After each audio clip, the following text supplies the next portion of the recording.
ഇതൊരു സാധാരണ റബ്ബർ ബാൻഡാണ്. ഈ റബ്ബർ ബാൻഡ് ഒന്ന് വലിച്ചു നോക്കിയാൽ ഒരു പരിധി വരെ അത് വഴങ്ങും അല്ലേ? എന്നാൽ അതിനപ്പുറം കടന്നാലോ അത് പൊട്ടിപ്പോവുകയും ചെയ്യും, നമുക്കൊന്ന് വേദനിക്കുകയും ചെയ്യും. നമ്മുടെ ജീവിതത്തിലെ സ്ട്രെസ്സും ഇതുപോലെയാണ്. പ്രശ്നങ്ങളില്ലാത്ത മനുഷ്യർ ഈ ലോകത്തുണ്ടാവുമെന്ന് എനിക്ക് തോന്നുന്നില്ല. അത് ചിലപ്പോൾ ജോലിയിലെ സമ്മർദ്ദമാവാം, കുടുംബപരമായിട്ടുള്ള കാര്യങ്ങളാവാം, സാമ്പത്തിക ബുദ്ധിമുട്ടുകൾ തുടങ്ങി പലതും നമ്മളെ തളർത്തിയേക്കാം. എന്നാൽ ഓരോരുത്തരും ആ പ്രശ്നങ്ങളെ എങ്ങനെ നേരിടുന്നു എന്നതിലാണ് കാര്യം. അതായത് നമ്മൾ ആ പ്രശ്നത്തിനെ എങ്ങനെ നേരിടുന്നു, നമ്മൾ എങ്ങനെ പ്രതികരിക്കുന്നു, എങ്ങനെ ഉൾക്കൊള്ളുന്നു എന്നൊക്കെ ആ പ്രശ്നത്തിനെ സ്വാധീനിക്കുന്ന ഘടകങ്ങളാണ്.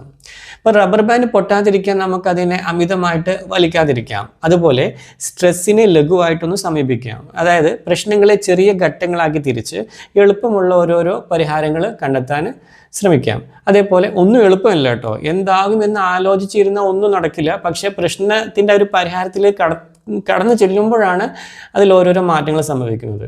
പിന്നെ അതുപോലെ യോഗ, വ്യായാമം, പിന്നെ നമുക്കിഷ്ടമുള്ള കാര്യങ്ങളൊക്കെ ചെയ്യുക. ഇങ്ങനെയുള്ള കാര്യങ്ങളൊക്കെ ചെയ്യുമ്പോൾ നമ്മുടെ സ്ട്രെസ്സ് കുറയ്ക്കാൻ നമുക്ക് കുറേയൊക്കെ പറ്റും. അതേപോലെ തന്നെ ഈ റബ്ബർ ബാൻഡ് പൊട്ടാതിരിക്കാൻ നമുക്ക് സൂക്ഷിക്കാനും പറ്റും.